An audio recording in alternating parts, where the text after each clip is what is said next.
Good evening. I'm Ben Goldstein, immediate past president of Beth Hillel Temple in Kenosha, Wisconsin. Welcome to this evening's program on precious possessions. Each of our congregations has one or more religious, cultural, or architectural objects which have become associated with how we think of ourselves as a community. Tonight, we'll examine a few of those as provided by you and also get an overview of the history, continued significance, and disposition of such objects from noted scholar Dr. Alana Cooper and Rabbi Andy Bachman. But first, as they say, a message from our sponsor, the Jewish Community Legacy Project. Steve Edelstein, Midwest consultant for the JCLP, has been working with our cohorts these past 2 years. In that time, we have had joint holiday programs for the month of Elul, leading up to the high holidays, and for Shavuot, a program on Israel with the Milwaukee Shaliach, a visit with Rabbi Jonathan Porath, who spoke of his 275 visits, often with youth, to the former Soviet Union, and a program with Jonathan Levin, who produced a film on the congregation in Benton Harbor, Michigan. Steve, please give us an update on the JCLP. Ben, I appreciate it. First of all, in addition to this cohort, we have cohorts operating in, I think, a total of 5 different regions throughout the United States. We have 2 in Pennsylvania, 1 in Ohio. We've got this one, and we have one that we call Greater Mississippi that's actually centered on Memphis, Tennessee, but includes congregations in about 4 states. In addition to the cohorts, our main purpose is individually working with congregations on sustainability and also looking at legacy issues, everything from the state of the building and how it may relate to the congregation both now and in the future, and working with congregations to make sure they've got an understanding of assets that are required both for cemetery maintenance as well as whatever they would like to do by way of being remembered, both in their own community as well as elsewhere in the Jewish world. So it kind of gives you, and that's the 30-second elevator pitch. But again, if anyone is interested specifically in how this may relate to your congregation, we welcome your reaching back out to us. Thanks. Great. Thanks so much, Steve. And actually, you also have a Facebook page for the JCLP, which I now follow once I found out about that. So it's great. Thank you so much. I would just add, we have a president's forum on the national level. And through that, and also through the individual cohorts, we've looked at security issues, archives, engagement opportunities. So it really runs the gamut, and it is based on what the congregations themselves are interested in. Great, thank you. Dr. Alana Cooper is the Abba Hillel Silver Chair in Jewish Studies at Case Western Reserve University. Dr. Cooper is a cultural anthropologist whose work addresses contemporary Jewish life. She has held teaching and research positions at the University of Michigan, Harvard University's Center for the Study of World Religions, Boston University, University of Massachusetts, and Hebrew University in Jerusalem. Dr. Cooper's current book, Preserving and Disposing of the Sacred, America's Jewish Congregations, examines the ways communities acquire, use, maintain, and deaccession their material possessions.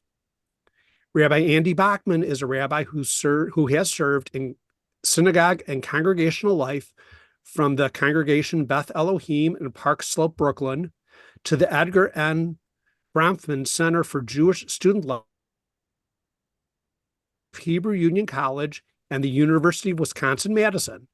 Rabbi Bachman is a Milwaukee native and is returning home to work on issues relating to engaging and sustaining small-town life in North America. I'm now happy to turn the program over to Rabbi Bachman. Great. Thank you so much, Ben, and really great to be together. This is an idea that has been germinating with Steve and Mark and myself for some time. By way of framing it, obviously having grown up, as you heard, in Milwaukee and having gone to school in Madison, and then lived in New York for the last 33 years.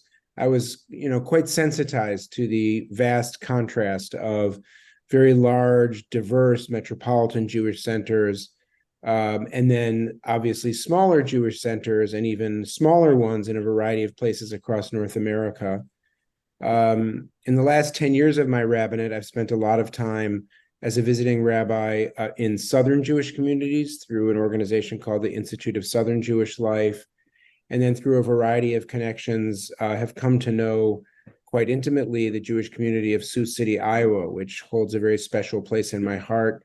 First, because many individuals of my great-grandfather's generation who came from a small town outside of Minsk called Kapulya migrated to, of all places, Milwaukee, Sioux City, and Omaha. And so as a result of some writing that I've done, I ended up connecting to this wonderful community in Sioux City, and then had the privilege, though for a sad reason, their rabbi had to retire suddenly due to a health reason, but I had the privilege of serving them for 2 weeks during the high holidays this last year, and got to really see up close how special an experience it is to be immersed in a community that was once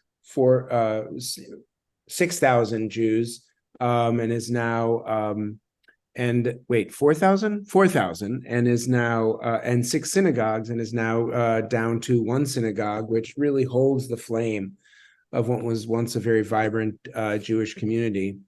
And so the work that's entailed in this conversation tonight is best really exemplified by Ilana's current thesis that she's working on. And so one of the things we'd like to do is dialogue a little bit about Ilana's current work, looking at this question of preserving and disposing of the sacred. What happens when communities that were once thriving no longer are, and are repositories of culture and history and ritual objects?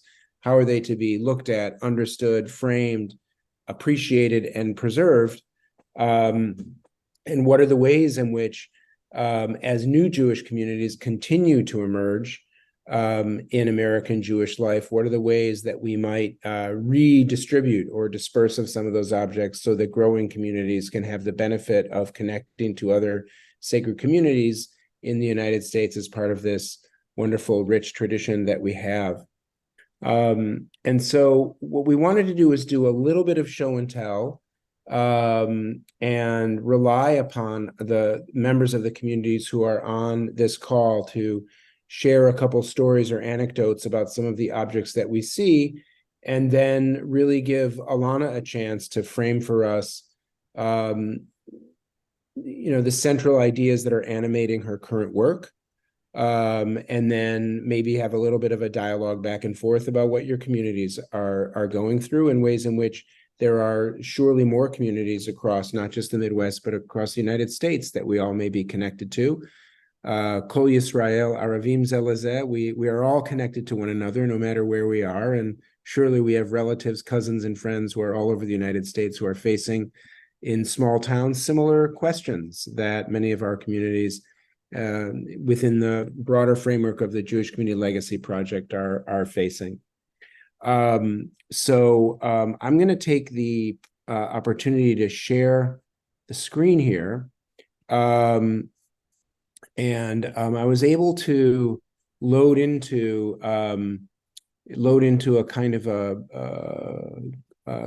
Google Photos some images that many of you had shared with me. I wasn't able to succeed at loading in Terre Haute, so I'm going to ask the Terre Haute folks. Your website is just replete with so many amazing photos, and perhaps I'm going to start with a couple of images from Kenosha and then Sioux City. So perhaps while I'm doing that, the Terre Haute folks can bring up their webpage, and Mark Levy can make sure that you can share, and then we can take a look at some images from Terre Haute as well. So this was actually the first image that I received when we put out the request. I believe this is the Bima Ark at Beth Hillel in Kenosha. Am I right? Correct. Good. So does Kenosha want to weigh in a little bit and tell us what you know about this ark? Susan, do you know any history of it more than I do? Susan's been with the congregation a bit longer. I have known the congregation since 1973, and it was there much before that. So that's all I can tell you. It's an electric ark, which has a button on the side, lifts the ark, and it's always a source of amusement for people because it is an electric ark. The top part lifts up, but its history, I think it might even go back to the original congregation, which was 1926. I'm not sure though. I really don't know. It might be. It might be. I know on the top there's speculating there's a BH, and is it for Beth Hillel or is it Baruch Hashem? We don't know. That never occurred to me. I always assumed it was Beth Hillel. Right. I remember Rabbi Feingold talking about that once, so we really aren't sure about that. But it's rather ornate. It is. It's very pretty. Like Susan said, it is. It is electric, that it goes up. There's a button on the beam on, the reader's table and on the side of the ark. And the bar and bat mitzvah students get a chance to push it after the Aleinu in their bar and bat mitzvah. And it's always a big deal for them. So clearly this congregation has been a Reformed congregation right from its origin, because otherwise it would not have an electric ark. In other words, you're saying you electrically press the button and then that gold grill goes The top up? part, the top part. It lifts Okay. up. Yeah, the top part goes up. And as a newer member of the congregation, I grew up in the Detroit area in conservative synagogue, and I have never seen anything like it. It is phenomenal. Like Temple Shalom on Lakeshore Drive in Chicago actually has a similar concept. They have a bigger ark, but it's the same thing where it electronically goes up. Yeah.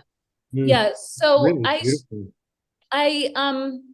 I have come across a number of synagogues that were built in the 1920s where the arks are electrified, and it was like a feature, like at the dedication of the synagogues. It was sort of said it's a new modern synagogue. It has these sort of new features, including electrification of the ark, and even at least one example of an Orthodox synagogue that had that, and they had some like halachic workaround discussion where it was okay. That's actually the Chicago Loop Synagogue. But Really? I think in the 1920s, everything by the like after World War I was getting switched over to synagogues were all on the grid and everything was electrified. It was kind of a gradual process. And by that time, that was new and modern and all synagogues were electrified. But I think that it was kind of a sign of the times of being modern that the ark would work with a push button. So And to clarify, there is a curtain behind the ark, so that if it were Shabbat, and if you did feel like you didn't need to use the electricity for some reason, it is shielded with a drape. okay. That's interesting. Do you think that Behind when that grows up, then there's a curtain. might that have come about as a result of, or as a product of the merger with an Orthodox synagogue, so that if Not at all. Not Yeah. at all. Yeah, no, I think it was just.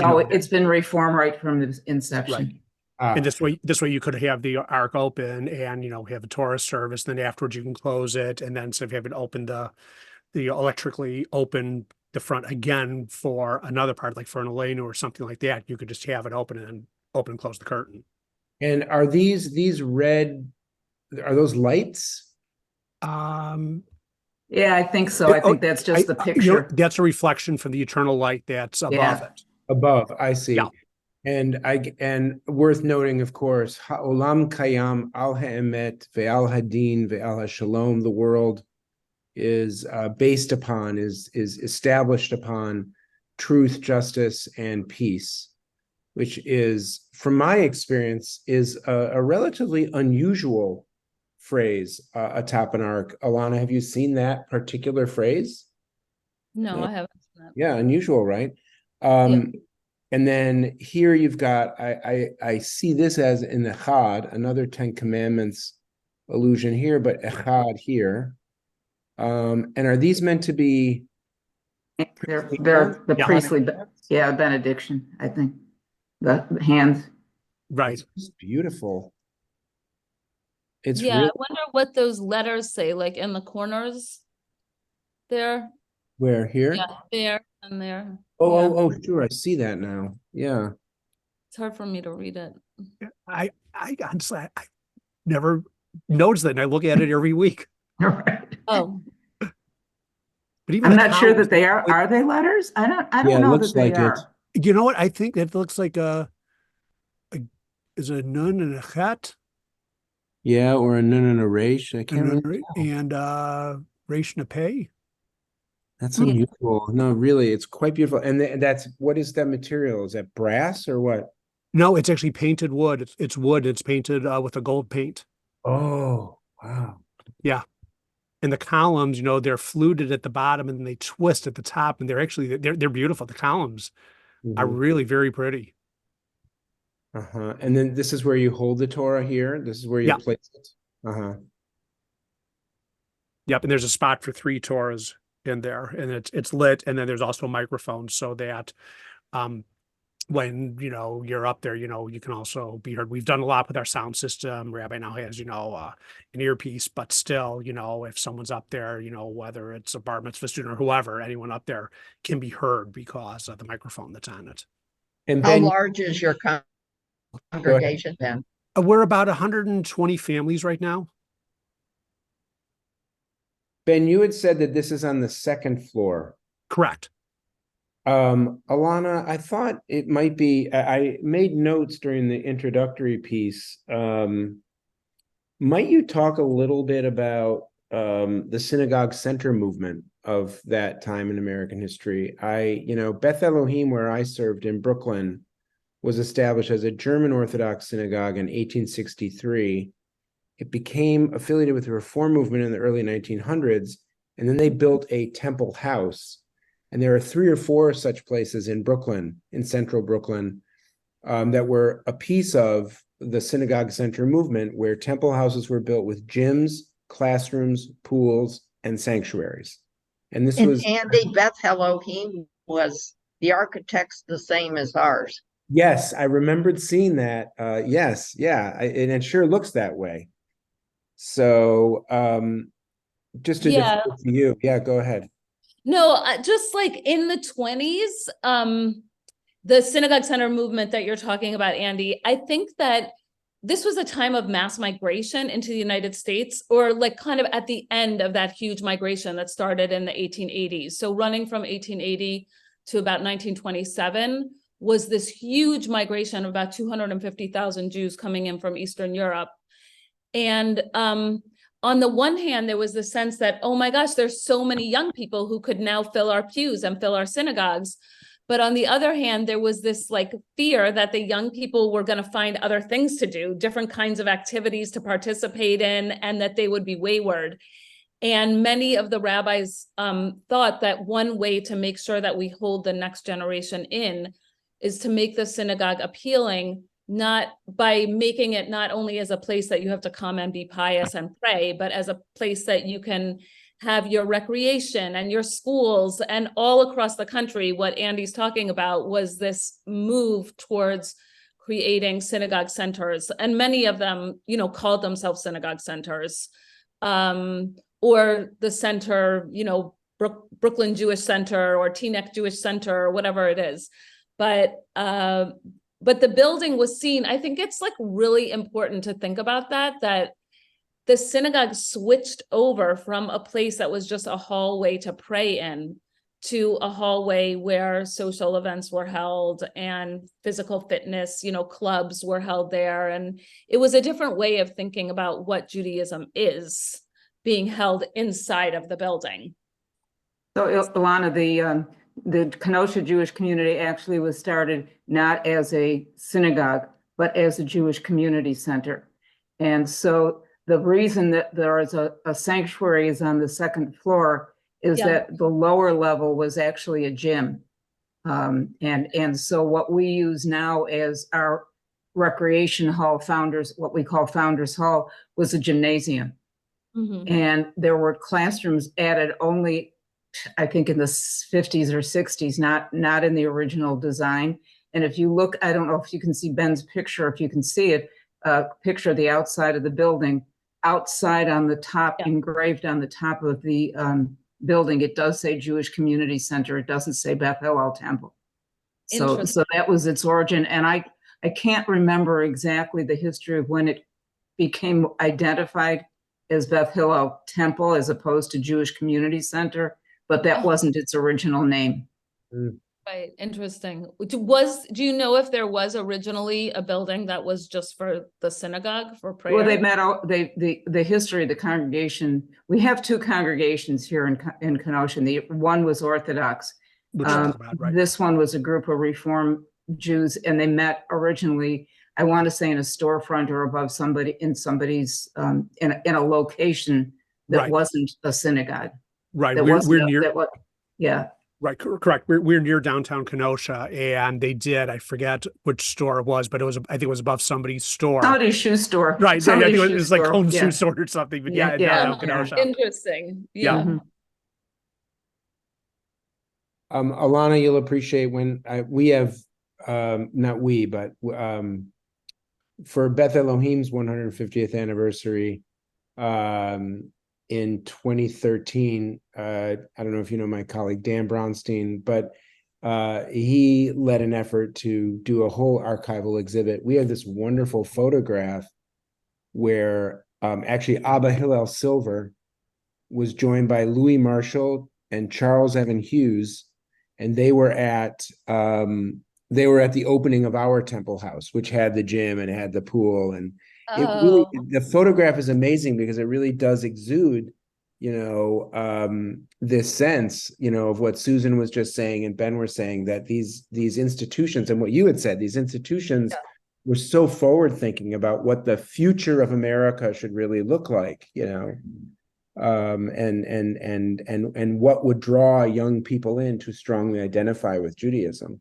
Yeah. Like I said, when I first came on, before we started, that when it was built as a community center, and the focus was on the gymnasium, on the first floor, there were all these rooms for playing cards, for club meetings, for social activities.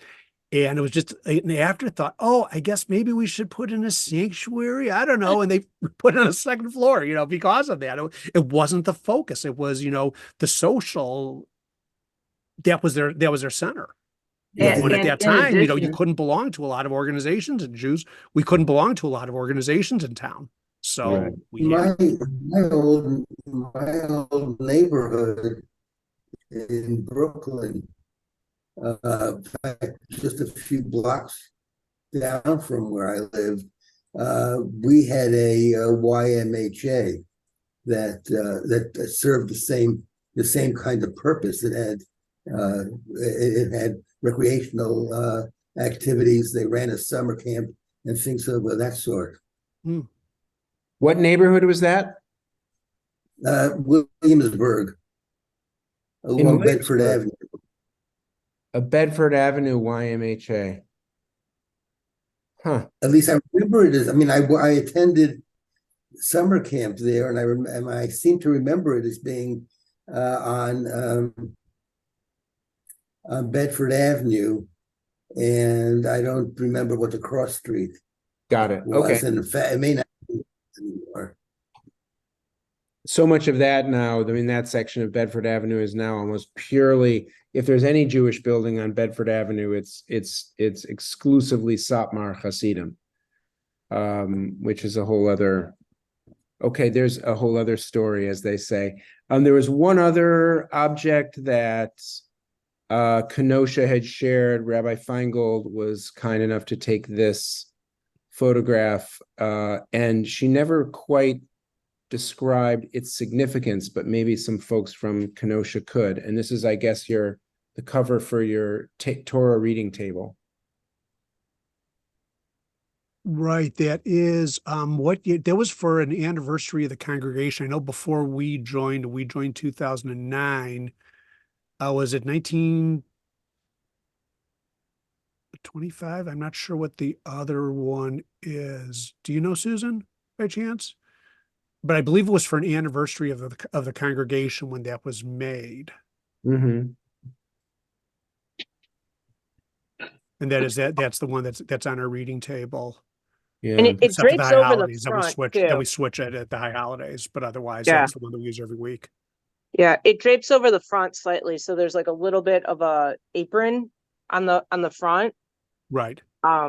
Is it hand stitched? It sure I looks think like it's needlepoint. needlepoint. Yeah. Yeah, I believe it's needlepoint. Is there another number after the E, like after Beth Hill? Yeah, it wasn't Yeah. in the That must- photographs that Rabbi shared, so I Okay. couldn't see the It other. must be the anniversary. A lot of times Right. congregations will have on the anniversary, they'll do the founding date. And then if it's like 50th anniversary, then it'll say 1975 on the other side. Here again, I'm there, so I take it for granted that I don't even remember seeing it. I see it all the time. Right. And I think a lot of us have objects like that we don't necessarily, we see so much that it's just commonplace. It's not something we really like, oh, look at the detail on it. Yeah, no, it's just gorgeous. It as a piece of handiwork, I guess I'll just take the liberty of leaping over to something from Sioux City, which I loved. I showed this to you, Alana, and maybe Helena, you can share about this. Because I actually took a picture of it, and it's, I think, the only thing that I never asked you about during my 2 weeks in Sioux City. Helena, do you know Well, what? that was in the Share Zion Synagogue junior congregation room. They had an actual separate little synagogue for junior congregation, as I recall, because my kids went there. We did not belong to Share Zion, but at the time we were merged with the two Sunday schools. And that was on either side of their ark. There's another one you may not have noticed that goes with it. It's in the front entry as you exit from the building. This one's hanging down in a stairwell that goes down to the Sunday school classrooms now. Right. So, Is it Torah So- cover or is it just no, it's just a wall hanging. Oh, okay.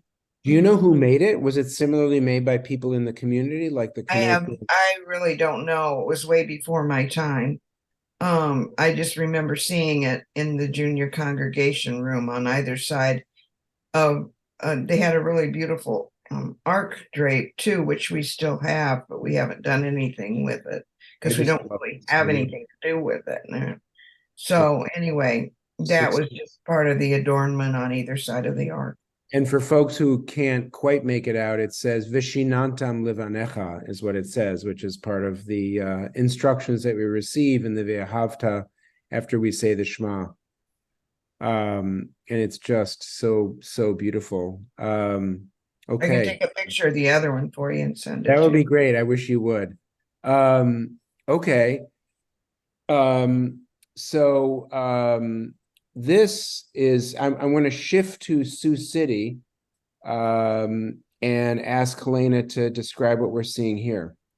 Okay, this ark was the original Mount Sinai Temple, which was the first congregation building in Sioux City. And the building was built in 1902. And they were extremely reformed. They had services on Sunday mornings with a prayer book, and they did not have an ark. Well, in 1904, they got a different rabbi, and he said, well, that's a bunch of nonsense. We're going to build an ark. So the ark was basically built on site, and it's in 3 sections. Now, the drape on either side, the only reason that is there, I'll explain in a minute. But we moved that ark when we closed that congregation about 1.5 years ago. And we moved it in the 3 pieces. We had to build a ramp from that synagogue out, and then a ramp into our synagogue to get them in.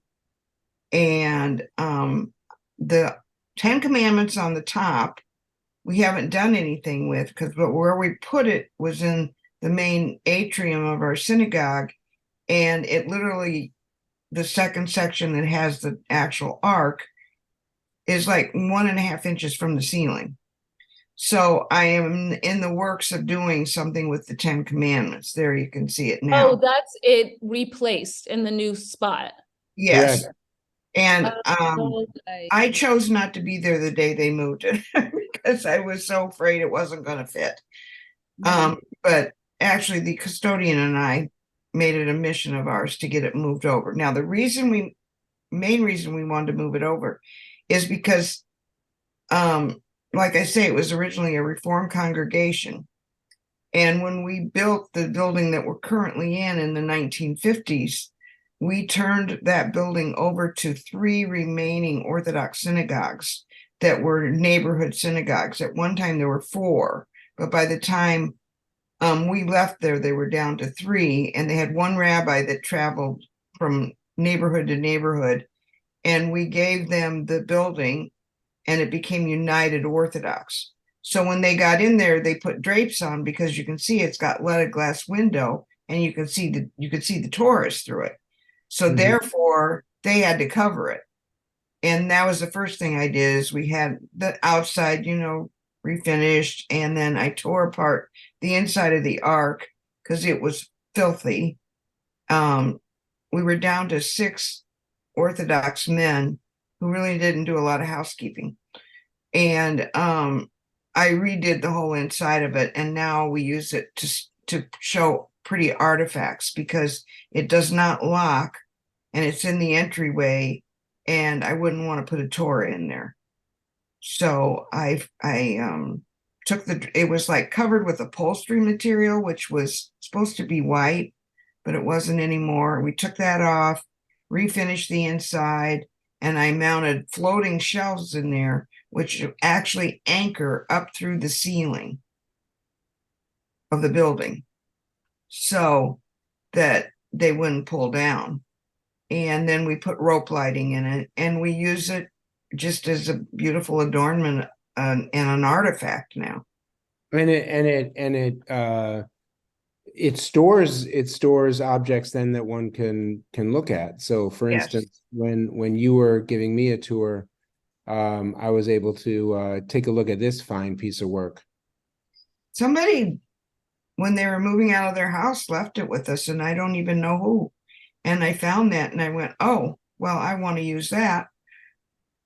I go shopping in there all the time because there's stuff stored in nooks and crannies, and I find wonderful little finds. Yeah, I mean, this is really our I mean, we're going to get to the Shulkin Ark in a moment, but one of the things that Alana and I spoke about, and, Stephen knows how passionate I am about this stuff. And then, of course, Helena, you do, is thinking about how many of our communities had people inside the communities who made this craft work and this handiwork and this just beautiful handmade Judaica. Right? Here's Moses with the 10 Commandments, and we don't even know who made this, but it's just such an unbelievable remnant of local Jewish art. There must be troves of this material, Alana, that you're finding and that you're discovering. I'm wondering if that's true, and what you might say about that. Yeah, thanks. I mean, the one thing I'll say is that the objects and the stories, or like the provenance of the objects, sometimes get separated from each other. So, the object it like sort of remains a living object when people know who made it, and they use it, and they know when it was given to the synagogue or whatever, and who originally owned it, or whatever the case is. And then it sort of takes on this other quality when it moves into a different period of its life, where it gets separated from the original story or facts or details about it. So for example, Helena, you're saying that this was probably gifted to the synagogue from someone who, this I definitely see synagogues all over the country, where someone moves away or someone passes away, and they have their parents or their grandparents' beautiful things in the home. The children don't want it, and it's Jewish, it's Judaica, and they don't know what to do with it, and they'll leave it at the doorstep of the synagogue. And sometimes synagogues will have set up sort of policies about what they'll accept or what they won't accept. But often either they don't have policies in place, or literally this stuff just gets left there as like, we don't know what to do with it, and we're just leaving the box and running away. And then congregations end up with a repository of stuff. And I think it can take on a new life. And I think, Helena, what you've done with it, that you've put it in this ark, which is now living its second life, because it's no longer an ark. Now it's a display cabinet, but where people know it was an ark historically, but now it's taken on this different function. So now it has this new life where now people in the congregation today pass by it, and it has become, or becomes, if they stop and look by, part of their own kind of Jewish institutional lives. But I guess the only thing I would say is, if there's ever any possibility, either with this plate or just like in general, to try to scratch people's brains to see, like, do you have any idea where this came from? Who might have done it? If there was a craftsman, if those details can get put attached, nothing on be the attached to the back. object. What's that? Nothing on the back of the plate that I could find that really. Yeah. There's nothing to the back, on the back of it. That Yeah. I suspicion it might have been something from Ben Shapiro, which Rabbi met him. By the way, he just passed away 2 weeks Oh, yeah. ago. Yes, I know. I have a feeling it might have been something of his father's or his, and because it just looks like the type of thing that he would have liked. Uh-huh. Can you read what it says, Andy? I can't read it. Oh, let me share again. I'm sorry. I had a hard time deciphering it in person, all of it. I can read parts of it. Okay, so where are we here? Here we are. V'zot Torah asher sam Moshe lifnei Yeah, so there's the liturgy, but then it trails off in kind of these other directions. Oh, no, I got it. It says V'zot Torah asher sam Moshe lifnei bnei Israel. This is the Torah that Moshe gave to Bnei Israel. And then below, the other way, it just says Torah tziva lanu Moshe morasha kehilat Yaakov. Moses gave us the Torah as an inheritance for the children of Israel. Yes. Yeah, it's cool. It's great. Beautiful. Elena, I've got a question. These artifacts that where it's difficult to trace their provenance or where they came from, what happens when the congregation has to dispose of them? What's congregation's experience in disposing of these? Are you speaking to Helena or Elena? Helena. Okay. Well, we're down significantly, but I've turned our entry area pretty much into a museum of the history of our community by preserving the things that we were able to.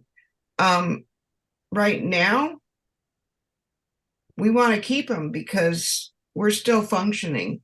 And I talked to Elena the other day, and I prefaced the interview by saying, we're not closing because we're right in the middle of searching for a rabbi. In fact, we spent the last 4 days whining and dining a candidate and his wife. I feel like we put them through paternity rush.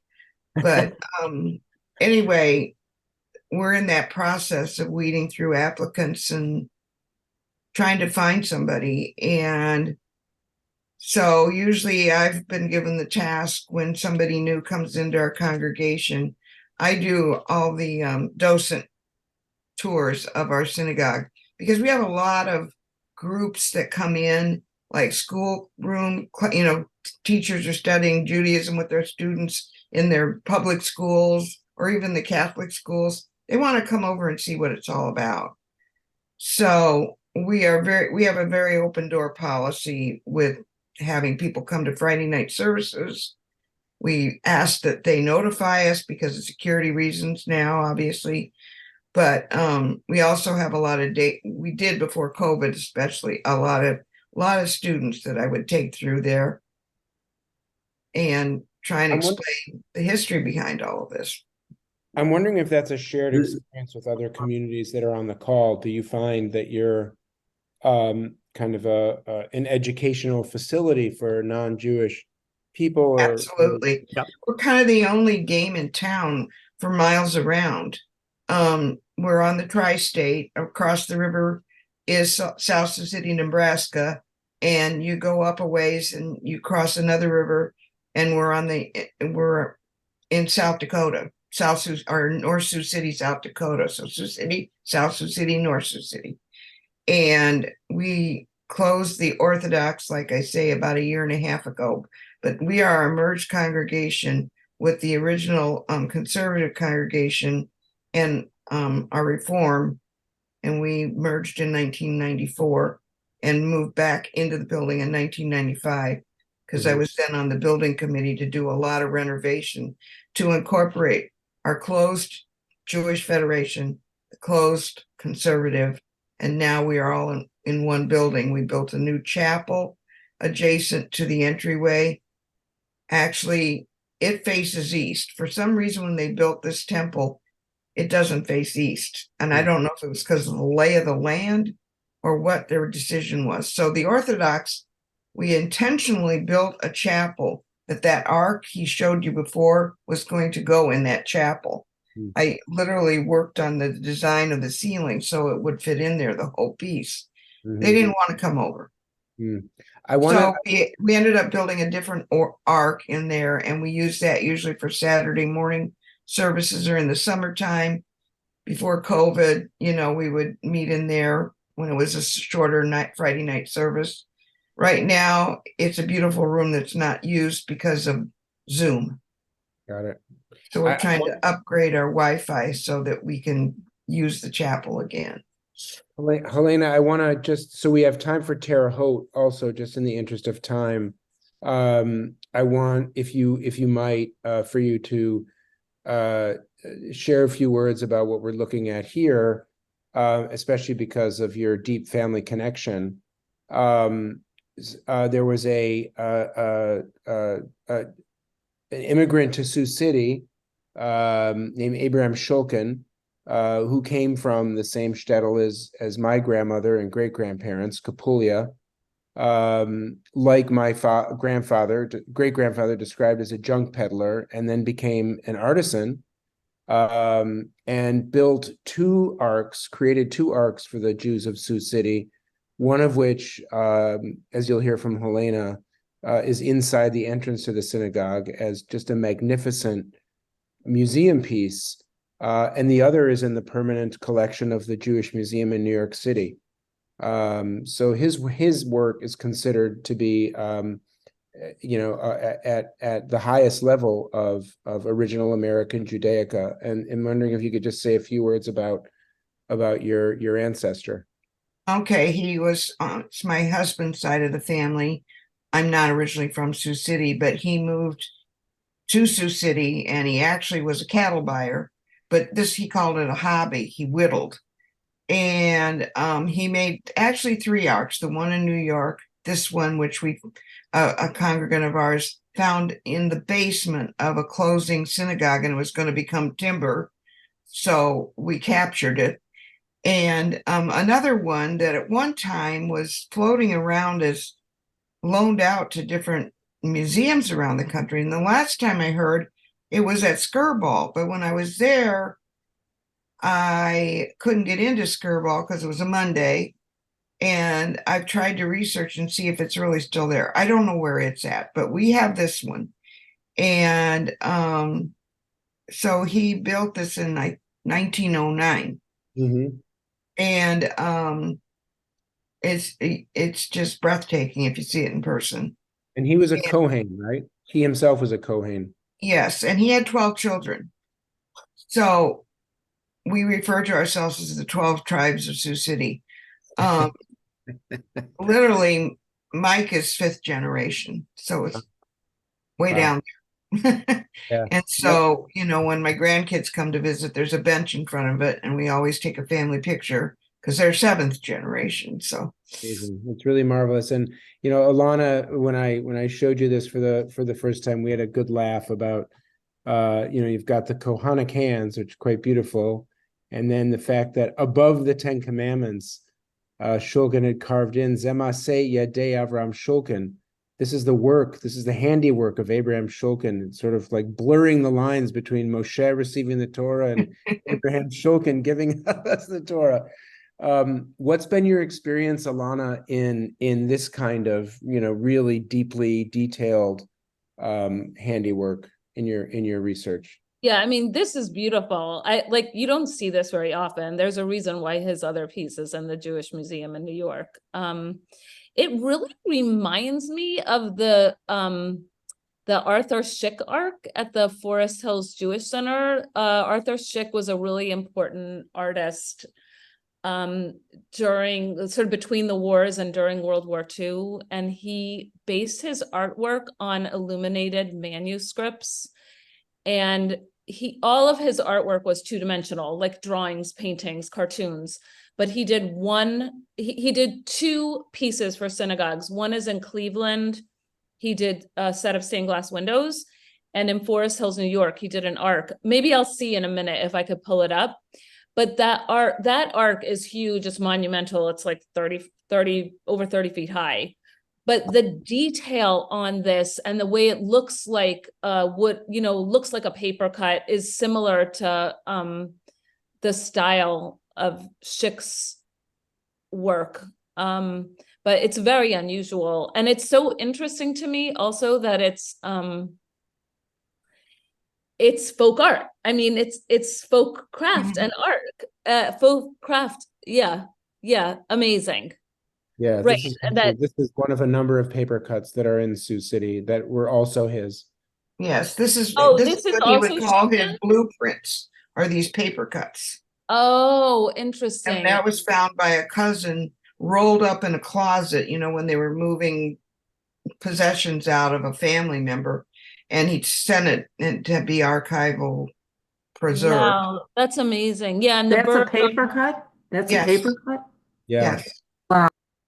They found a cousin of ours found another paper cut of his in a book in a craft show someplace in California, and it was all about historic paper cut artists, and one of his was in there, and she turned it into a needlepoint design, and I haven't finished it yet because I did one for my aunt and uncle. It took me 2 years. It was as intricate as that paper cut. So yeah, it's just amazing to me. I always look at it and think about the synagogues in Poland before World War II that, did you ever Yes. see the movie Raise the Roof? Yeah. The artwork of them is, to me, this is very reminiscent of that. Yeah. Okay, I want to just, I mean, I could do this for hours. I know many of you could too, but I just want to really respect and honor people's time. So we're going to move now to Terre Haute. A number of images were shared. Is there one in particular you guys want me to zero in on, or should we just Go through them, go through them?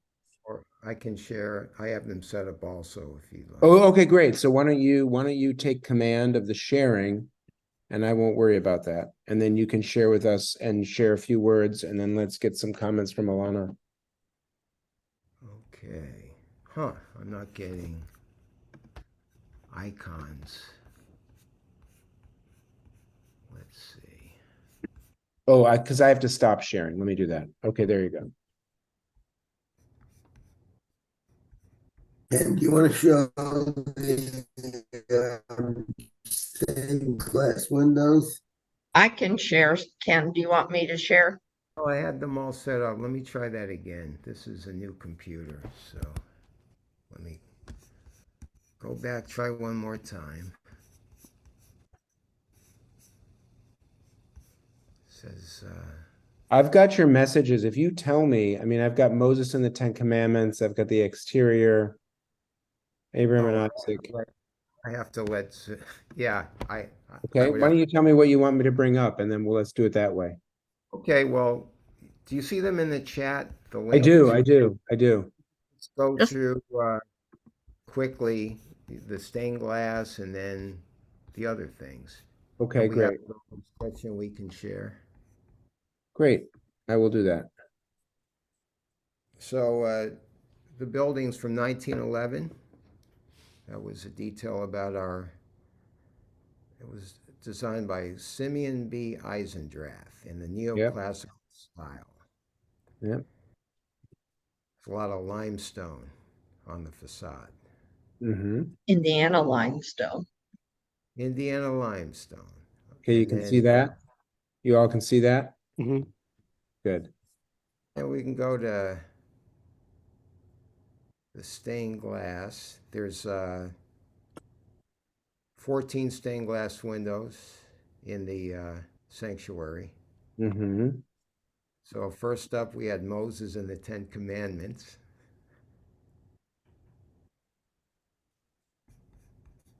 Oh, this is so similar to Beth Elohim. It's eerie. Hmm. That's the close-up. The next image will give you the full. Is that in the sanctuary? Yes. Interesting. With the What- face. What's interesting about the these stained glass windows, aside from the fact that they're very beautiful, is that the same people who made this stained glass window, and I don't believe it was done by people who are Jewish, also did stained glass windows for at least one of the local churches, and at about the same time, I believe that the company that did it was in Columbus, Ohio, and they went out of business during the Depression. Hmm. But it's pretty clear that the stained glass windows are original to the building. The other one is Abraham and the, Isaac is where, Abraham and Isaac are next. yeah. yeah, the other one is Isaac. Close up, and then we'll have full view. You can click on it to blow it up if you want. Yeah. It's not quite translating. I see why you had a little bit of difficulty with it as well. That's good. That's good. Here, take a look at this. This is powerful. It's so literal. Somewhere in there's a ram caught in its horns, Mhm. and other people have seen that, and I've never seen it. I believe it's in the lower left-hand corner. Oh yeah. Down Yeah. here. If you click on that, it should expand it. Yeah. There's a lamb right there. Yeah. Oh, I never noticed that. Yeah. Yeah. Just click on it again to You shrink. know, I for years I've been told that it's there, and other people said, "Oh yeah, I see it." I've never. Is this the Reformed congregation? Yes. And the building was built as a reform congregation, and over the door, engraved in the whatever the lintel, not a lintel, whatever the thing on top is called, is Temple Israel, which was the original name. Mm-hmm. And the story is that that it was one of the original congregations in the Reform movement, I believe. Mm-hmm. Yes. Why did you share this photograph in particular? It's just a cool looking Torah cover or mantle. Alana, I'm wondering, maybe as a last little piece for us this evening, and boy, do I hope we can do this again. I'm wondering if you could say something about stained glass, which, when we were speaking the other day, you talked about beginnings and endings and new beginnings. And at the beginning of the 20th century, so many Jewish communities built their sanctuaries and their buildings with stained glass. And these days, it's hard to imagine that a new emerging Jewish community would choose to make that choice. What are you finding in your research and just in your work in general with preserving stained glass,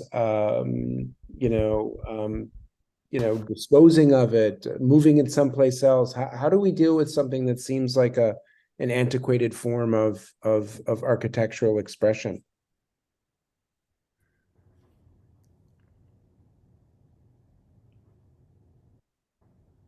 Oh, you're muted, Alana. Sorry. Yeah, thanks, Andy. Yeah, that's a great question. And I think it's very relevant to those particular stained glass windows because that aesthetic is so early 20th century reform. So there was debate inside the reform movement about whether or not figural imagery should be used. The conservative movement decided right away that they would use stained glass, but they wouldn't use figural. Louis Ginsburg was very against it, and he derided the reform rabbis for agreeing to use it. Isaac Mayer Wise issued a statement that he didn't believe any person, the issue with figural was that it's like a graven image and that you might be tempted to worship that image, or it might look like you were worshiping that image rather than God. And Isaac Mayer Wise, the leader of the reform movement at the turn of the last century, said, I don't believe any person is going to be tempted to worship anything other than God because there's an image, so a figural image, so it's okay. But there was disagreement within the reform movement. So you'll see some reform synagogues at the same time, using more abstract imagery, and some of them using these biblical scenes, which was, of course, a sort of imitating what was common in churches. And you can understand why they would want to show images of the biblical scenes. It makes it come alive. Like, without television and movies and all those kind of things, like, to be able to picture those biblical scenes and to look up at the windows with the light coming through it, it's so powerful. And you can see those images of, Moses with the 10 Commandments and the sacrifice of Isaac. I mean, it brings the congregants right into the heart of the drama of the stories themselves. Doesn't that harken back? I'm sorry. Doesn't that harken back to the use of stained glass and other images in churches in the Middle Ages? Middle Ages churches used stained glass and used other things because people couldn't read, and it was a way of telling the biblical stories. But right. What I'm saying is, it's a throwback. Yeah, it's not necessarily. Yeah, it's not exactly a throwback. It was because the art of stained glass in the United States, it was only developed in the United States in the late 1800s. So, like, the US, in order to do stained glass, you can't just pick it up. You need to have like a whole, you need to have the studios, and you need to have apprenticeship. And in the US, it didn't exist as an art form until mid to kind of starting towards the late 1800s. So the stained glass was developing as an art form in the United States, separate from what had happened in Europe. And the synagogues it wasn't a throwback, because the synagogues in the US at the time were just looking at what the churches were doing at the time in the US, and were, I don't want to say imitating it, more like inspired by the power of stained glass for that aesthetic experience in the synagogue. At the time that those windows were designed, there were no Jewishly owned stained glass studios, and there were no Jewish owned stained glass artists. So Jews didn't have a choice but to turn to non-Jewish studios for the work to be done. So it's not surprising that we see sort of similarities between the Christian style and the Jewish style at the time. But the question that Andy's asking about, like, so now what happens to these treasures? Like, what happens to this history that we have, even if we don't have the same aesthetic taste now? Those pieces are like artifacts of American Jewish history. And the problem with stained glass is it's brittle, it's not malleable, it's not easy to transport, and it's also not easy to find a place to house it. for a couple reasons. One is usually stained glass, like the ones I'm imagining, your stained glass must be like at least like 14 feet high. Is that right? Oh, yeah. Yeah. So Yes, like it's- picture like a building where even if a museum wanted to take an artifact, a 14-foot high stained glass window is very difficult to take. And the other aspect, the other like difficulty is that usually stained glass is designed as part of a set. And so you could take one piece out and like try to give it to a museum, but you lose the sense of how it fit in, like this, the place that it occupied in the building when you remove it, when you take a single panel and you put that on display. And museums classically don't want the sets. Actually, Andy, you and I were talking before about the Museum of Southern Jewish Life that kind of moved from Mississippi that's now in New Orleans. They have one piece of stained glass. That's it. And that one stained glass becomes like a metonym, a representation of a whole massive region in the United States. So the question of whether or not we can preserve many, many, many congregations as they, you know, decide to shut down or they reconfigure or maybe leave their building and they don't know what to do with the glass, it's a huge pressing problem in the US. I see as a big pressing problem in the US because of preserving our history and also the aesthetic value of the congregation. And I want to say one other thing about stained glass, which I think is so important, is most stained glass, I would say 80% of stained glass windows, I don't know if this is true in Terre Haute or not, but 80 to 85% of stained glass windows are dedicated in memory of someone. So in other words, like the building was built, but the congregation needed to do extra fundraising to beautify their sanctuary, and they would get members to donate a stained glass window in memory of either a rabbi or community leader, or more often a loved one that had passed away. And why stained glass? This I've never seen written anywhere, but I'm convinced of it. Glass is a vibrant material. It's brittle and hard and doesn't move, but the light becomes a part of the aesthetic experience of the glass, and the light moves and shifts and changes. And we know that from sitting in sanctuaries over the course of Yom Kippur, that like as the day moves, we have the light refracted in different ways across our sanctuary. And so there's a sense of liveliness about stained glass that we don't have in any other artifact. Like the Ark, it is what it is, right? A painting on the wall, it is what it is. But a stained glass is almost, I think about stained glass almost like a fire, like a candle that we light in memory of someone. So too, glass has this like vibrancy about it. And so there really is something about the glass that people come to associate with the life of the congregation. And so the pressing issue of stained glass is both because of the history, because of the fine art, which many of them represent, but also because the glass becomes like a metonym of the experience, the life inside of the synagogue for 10 years, 20 years, 100 years, 150 years.